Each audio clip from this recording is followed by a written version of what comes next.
Healthy Pinoy foods. Kita nyo, sobra healthy yan. Maraming sakit malalabanan yan. Tingnan natin ha. Number 1, munggo. Siyempre. Munggo, high protein, di ba? Ang taas ng protina niya. Tapos yung protina, hindi sa baboy, hindi sa baka. Tingnan nyo, ang taas ng folate. High fiber, kung masakit ang tiyan nyo. May phosphorus, may minerals, may manganese, vitamin B. Napakaganda. Okay, pwede kumain ng munggo. Huwag kayong maniwala sa nagsasabi na pag may arthritis, bawal. Hindi po nagsabi ng mga rheumatologist natin sa Pilipinas, pwede yan sa arthritis, hindi bawal. Ang bawal sa gout, yung gouty arthritis, ang bawal dyan yung mga alak, laman loob, karne. Yun ang kalaban. Pero vegetable protein, pwede. Sweet potato, kamote. Nakita nyo ang ganda ng kulay ng kamote, oh. Diba? Mura lang sa atin yan. Yellow, orange. Tulad na sinabi ko, mas makulay, mas maganda. Nasa color yan eh. No? Mataas sa beta-carotene. Napakaganda para sa sakit sa baga. Kahit yung mga naninigarilyo, pwede yan, kamote. Compared sa patatas, a little better to. Mas medium glycemic index. Pwede naman sa diabetic, huwag lang masyado marami. Tingnan nyo, cholesterol free, sodium free, high fiber. Tapos yung kulay, napakaganda. Ang daming antioxidant. Marami pa sa atin. Itlog, syempre, mura, masustansya. Diba? Pwede kumain mga 1 egg in a day. Diba? Wala namang kaso dyan. O kung kakain ka 2 itlog ngayon, gawin mong every other day. Every other day, 2 eggs. Every other day, 1 egg in a day. Basta okay lang cholesterol mo, wala namang sakit sa puso, hindi pinagbabawal ng doktor nyo, pwede yan kasi mura at masustansya. Ang itlog kasi para siyang complete food. Parang complete food na siya. Marami siyang protein, lalo na yung egg white. Naku, yung egg white ang pinakamaganda sa lahat. Yung mga nanghihina, may sakit sa atay, namamayat na pasyente, egg white nang binibigay. Minsan nga, 6 na egg white, 10 egg white, high protein. Yung egg yolk, masustansya, kaya lang medyo may cholesterol lang. Pero okay po yan. Sabi ko nga, 1 egg in a day. High protein, high iodine. Para sa thyroid, konti lang ang pagkain may vitamin D, as in dog. Meron ito. Okay, may zinc sa dugo, selenium, may folate. Napakaganda. Tingnan nyo, may choline siya, ang egg. Choline para sa utak yan. Okay, pampatalino. Para sa mata, lutein, zeaxanthin sa itlog din. Tryptophan, tyrosine, maganda yan. Pampasaya yan. May vitamin E, copper, folate. So, complete food talaga. Ingat lang tayo sa egg na wag masira. Okay, lagay sa ref. Pag nabilad sa araw, baka magka-salmonella, magtae. Yun lang ang kalaban natin dyan. Pero maganda ang itlog. Spinach or locally, mga kangkong natin, napakaganda. Kita nyo, green, sobrang green. Green leafy vegetables, sobra po healthy yan.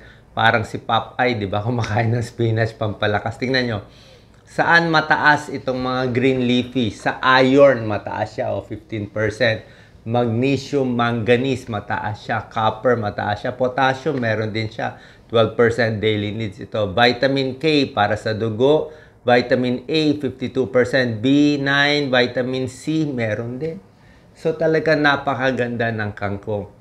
Kung mataas ang cholesterol, pwede itong mga green leafy vegetables. Sari-sari yan. Kahit yung mga talbos ng ampalaya, kangkong, at iba pa. Lahat yan, halos pare-pareho yung benefits. May protina pa yan. Maganda sa iwas cancer, colon cancer, sa nagtitibi, nag-constipate, maganda po yan. Pampahaba ng buhay, gulay. Nilagay ko lang spinach, kangkong, pero yung ibang green leafy kasama lahat yan.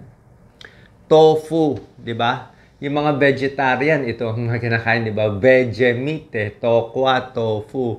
Hindi ko sinabi taho. Taho kasi, okay yung taho, kaya lang pag nilagay mo ng arnibal, matamis na kasi.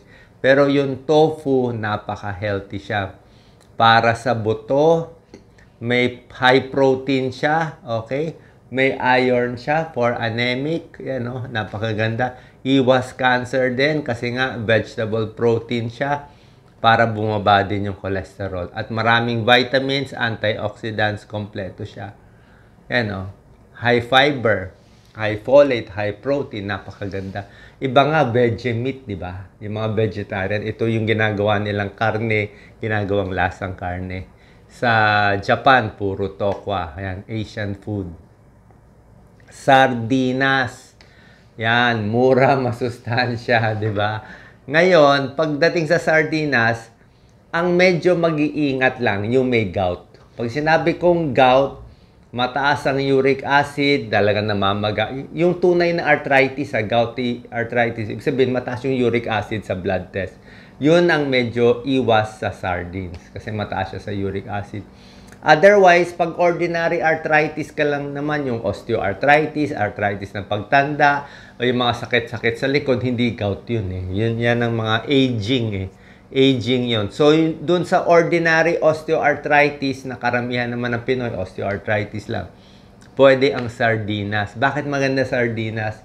Mura, masustansya, high protein. Ayun, ang ganda ng protein niya, isda of 22 grams. Marami siyang omega-3 fatty acids. Omega-3 para sa puso, para sa utak.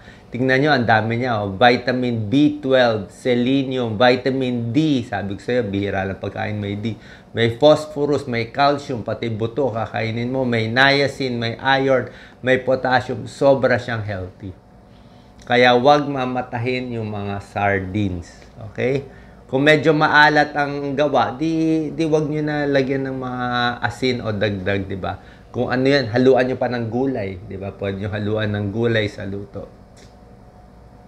Saging, di ba? Healthy food yan. Ito talaga, favorite ko. Ito, lagi ako may saging. Okay, tam. Ito, kahit saan may saging ako. Para saan ang saging? Sa akin, pamparelax, pampakalma. Sa mga may nervyos, may anxiety, saging. May tryptophan siya, nagiging serotonin, antidepressant. Saging para sa ulcer, para sa heartburn, yan, no? Pag sumakit yan ko, kakainin ko kalahati, okay? Pantapal yan, ng gas-gas at yan, natatapalan niya.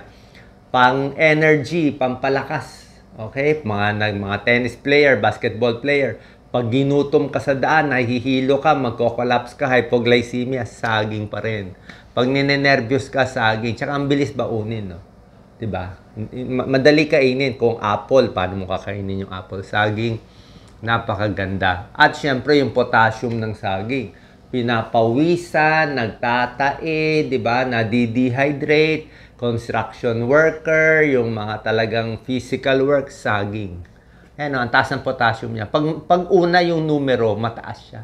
Ano, saging, magnesium, phosphorus, napakaganda. Vitamin B, na marami din. Nuts are healthy. Okay, mani, nilagang mani, wag lang masyado maalat. Itong peanut butter, actually, very healthy siya sa payat. Sa malnourished, yung payat na bata, pwede peanut butter. Pero kung mataba ka na, overweight ka, diabetic ka, syempre, iwas tayo matatamis. Hanggang nuts na, hindi na peanut butter. Kanin, di ba? Nakakataba ang kanin. Paano gagawing mas healthy yung kanin? Pwedeng brown rice o kaning lamig. May pag-aaral sa kaning lamig eh. Pag yung kanin lamig, di ba? Parang medyo dumikit-dikit na siya. So yung kanin lamig, pag ininit mo, less glycemic index, mas hindi tataas ang blood sugar. Yung bagong saing na kanin na mainit, na buhaghag siya, mabilis magpataas ng blood sugar. Pero yung kanin lamig, may pag-aaral, kanin lamig, nagdikit-dikit yung mga parang molecules niya, nagdikit-dikit yung glucose niya. So, mabagal ang pasok sa katawan. Pansit, syempre, gawin mo na lang, lagyan mo ng gulay, lagyan mo ng mushroom, lagyan mo na repolyo, gawin mo lang mas healthy. Tulad ng sinabi ko, saging, napakaganda. Pwede ba sa diabetic ang saging? Sa akin pwede siya. Medium glycemic index siya, 89 calories. So, 2 sagings a day para ka nang kumain ng kalahating multivitamin. Favorite ko yan. Pinakita ko kanina, spinach, iron, magnesium, napakaganda. Others, lahat ng isda, syempre maganda, di ba? Fatty fish, mga, ano ba yung Doc Lisa? Mga hasa-hasa, di ba? Bangus, okay din yan. Okay? Tamban, galunggong, pwede na yan sa atin. Strawberries kasi mahal eh. Pero kung sa Baguio, baka affordable. Yan mga ganun. Hindi ko na gano'n sinali, mahal kasi. Oo. Diba? Green tea, pwede rin. Diba? Spinach, pwede rin. Oh. Ito, dark chocolate. Pwede naman dark chocolate. Yung more than 70%. Kaya lang yung dark chocolate. Sa Davao, maraming dark chocolate. Kailangan maliit lang. 10 grams lang. 10 grams in a day. Ang limit ayon sa pag-aaral ng dark chocolate is 45 grams per week. Ganun lang.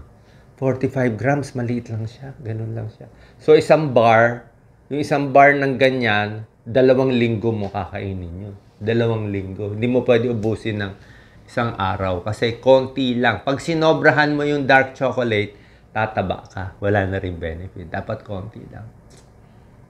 Yan, bananas. At syempre, papakita natin to.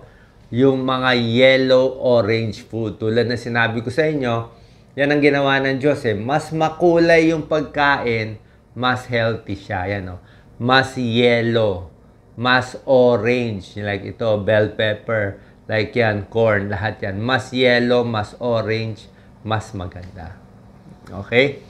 Para lang added info lang sa diabetic kasi marami nagtatanong paano kung diabetic. Pag diabetic kasi healthy naman to lahat pero meron lang mga pagkain na konting ingat. Pwede kainin pero wag lang sosobrahan, 'di ba? Alam natin sa diabetic kanin, 'di ba? Pero merong mga gulay na very starchy. Parang kalabasa, 'di ba? Pwede kalabasa, very healthy sa diabetic. Wag lang sobra dami. Corn, healthy ang corn, madilaw. Pero pag dinamihan mo ang corn, parang kanin siya. Mas healthy nga ang corn kaysa sa kanin. Pero yung corn kasi syempre, carbohydrates pa rin siya. So, corn, green peas, kalabasa, yung mga pagkain yan, medyo high starch siya. Parang starchy, patatas din, patatas. So, limited yung patatas mo, yung corn mo, parang i-count mo parang 1 cup of rice siya. Kasi pag dinamihan mo, tataas din yung sugar mo. Pero hindi ko sinabi huwag kumain. Healthy pa rin siya. Pag diabetic lang, konting hinay-hinay. Okay? So sana po nakatulong tong video natin. Healthy Pinoy foods. Meron ba ako nakalimutan? Lagay natin dito sa list ko. Siyempre, counted na yung gatas, yung bawang. Nakalimutan ko, tubig. Tubig pinakamalaga, 8 to 12 glasses of water, napakahalaga. Ampalaya, 'di ba? Ampalaya, okra para sa diabetes, pwede natin luya para sa nagsusuka. Oatmeal, pwede rin, 'di ba? Taho, tokwa, tsaka buko, pwede naman ang buko, 'di ba? Marami nagtatanong sa buko. Healthy ang buko, kaya lang kung diabetic ka o mataba ka, medyo high calorie ang buko eh. 1 glass of buko juice, walang asukal, mga 45 calories. So, isang buko, mga 2 baso yon, mga 100 calories na yan. Pag kinain mo pa yung laman, baka another 150 calories. So, buko very healthy, pero ingat lang kung baka lang tumaba kayo. So, sana po nakatulong tong video. Mura at masustansyang pagkaing Pinoy. God bless.